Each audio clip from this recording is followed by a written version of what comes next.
اعوذ باللہ من الشیطان الرجیم بسم اللہ الرحمن الرحیم اللہم صلی علی محمد وعلی آل محمد السلام علیکم توفتاً یا علی علیہ السلام مدد۔ دوستوں، امام علی علیہ السلام سے ایمان کے متعلق سوال کیا گیا تو آپ علیہ السلام نے فرمایا ایمان 4 ستونوں پر قائم ہے: صبر، یقین، عدل اور جہاد۔ پھر صبر کی 4 شاخیں ہیں: اشتیاق، خوف، دنیا سے بے اعتنائی اور انتظار۔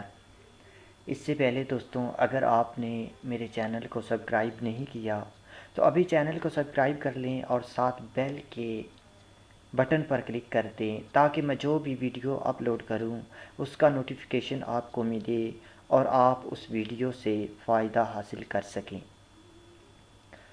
اسی لیے کہ جو جنت کا مشتاق ہوگا وہ خواہشوں کو بھلا دے گا، اور جو دوزخ سے خوف کھائے گا وہ محرمات سے کنارہ کشی کرے گا، اور جو دنیا سے بے اعتنائی اختیار کرے گا وہ مصیبتوں کو سہل سمجھے گا، اور جسے موت کا انتظار ہوگا وہ نیک کاموں میں جلدی کرے گا۔ اور یقین کی بھی 4 شاخیں ہیں: روشن نگاہی، حقیقت رسی، عبرت و اندوزی اور عقلوں کا طور طریقہ۔ چنانچہ جو دانش و آگاہی حاصل کرے گا اس کے سامنے علم اور عمل کی راہیں واضح ہو جائیں گی، اور جس کے لیے علم و عمل آشکار ہو جائے گا وہ عبرت سے آشنا ہوگا۔ وہ ایسا ہے جیسے وہ پہلے لوگوں میں موجود رہا ہو۔ اور عدل کی بھی 4 شاخیں ہیں: تہوں تک پہنچنے والی فکر اور علمی گہرائی اور فیصلے کی خوبی اور عقل کی پائیداری۔ چنانچہ جس نے غور و فکر کیا وہ علم کی گہرائیوں میں اترا، وہ فیصلے کے سرچشموں سے سیراب ہو کر پلٹا، اور جس نے حلم و بردباری اختیار کی اس نے اپنے معاملات میں کوئی کمی نہیں کی اور لوگوں میں نیک نام رہ کر زندگی بسر کی۔ اور جہاد کی بھی 4 شاخیں ہیں: امر بالمعروف، نہی عن منکر، تمام مواقعوں پر راست گفتاری اور بد کرداروں سے نفرت۔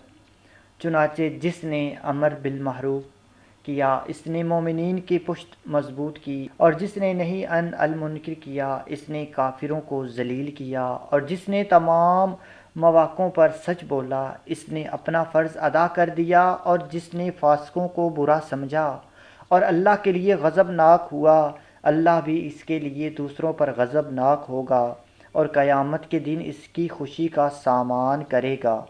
امام علی علیہ السلام نے فرمایا کفر بھی 4 ستونوں پر قائم ہے: حد سے بڑھی ہوئی کاوش، جھگڑیلو پن، کنج روی اور اختلاف۔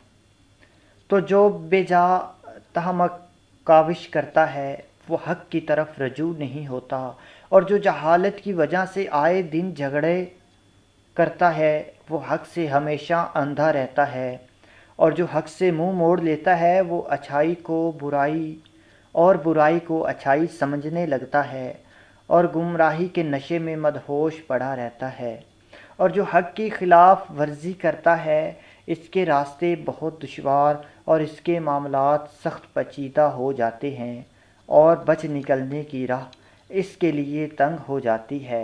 امام علی علیہ السلام نے فرمایا شک کی بھی 4 شاخیں ہیں: کٹ، حجتی، خوف، سرگردانی اور باطل کے آگے جبی سائی۔ چنانچہ جس نے لڑائی جھگڑے کو شیوا بنا لیا اس کی رات کبھی صبح سے ہمکنار نہیں ہو سکتی، اور جس کو سامنے کی چیزوں نے ہول میں ڈال دیا وہ الٹے پیر پلٹ جاتا ہے، اور جو شک و شبہ میں سرگرداں رہتا ہے اسے شیاطین اپنے پنجوں سے روند ڈالتے ہیں، اور جس نے دنیا اور آخرت کی تباہی کے آگے سر تسلیم خم کر دیا وہ 2 جہاں میں تباہ و برباد ہو جاتا ہے۔ دوستوں، یہ تھے امام علی علیہ السلام کے بہت ہی نایاب اور خوبصورت فرمان جو میں نے آپ کی خدمت میں پیش کرنے کی سعادت حاصل کی ہے۔ دوستوں، دوستوں اگر آپ کو مناسب لگے تو اس مفید قیمتی معلومات کو اپنے دوستوں میں ضرور شیئر کیجیے گا۔ اگر دوستوں میں نہیں کر سکتے دوستوں تو اپنے فیس بک، ٹویٹر، واٹس ایپ، جو بھی آپ کا سوشل میڈیا پر اکاؤنٹ ہے ان میں لازمی شیئر کیجیے تاکہ کسی دوست کو ان سے فائدہ حاصل ہو سکے، کسی دوست کی اصلاح ہو سکے، کوئی دوست ہدایت پا سکے۔ دوستوں اپنی تمام تر نیک دعاؤں میں یاد رکھیے گا، اور دوستوں اپنی کاوشوں کو پورا کرنے کی کوشش مت کیا کریں، کوشش کیا کریں کہ جو آپ کی جائز کاوش ہے اسے پورا کیا جائے۔ جو کاوش ناجائز ہے، جس کی صرف عارضی خوشی ہے، جس کاوش کو پورا کرنے میں صرف عارضی خوشی ہے، یا دنیا میں خوشی ہے اور آخرت میں بربادی ہے، تو ایسی کاوشوں کو پورا کرنے کی کوشش مت کریں، بلکہ ایسی کاوش ہی مت کریں جو دنیا میں تو آپ کے لیے خوشی کا باعث بنے مگر آخرت میں رسوائی کا باعث بنے۔ تو ایسی کاوشوں سے اجتناب کیجیے۔ دوستوں جب بھی کسی بھی معصوم کا نام سنیں تو درود پاک پڑھا کریں، کیونکہ یہ وہ پاک ذاتیں ہیں جن پر خدا ہر وقت درود پاک پڑھ رہا ہے۔ دوستوں ہماری زباں چھوٹی ہے، ان کا ذکر بڑا ہے، ہماری زباں چھوٹی ہے، ان کے نام بڑے ہیں، اس لیے جو ہے وہ درود پاک ضروری ہے، ان کا نام لینے سے پہلے بھی، ان کا نام سن کر بھی، اور ان کا نام لینے کے بعد بھی۔ اللہم صلی علی محمد وعلی آل محمد۔ السلام علیکم توفتاً یا علی علیہ السلام مدد۔ اللہ حافظ۔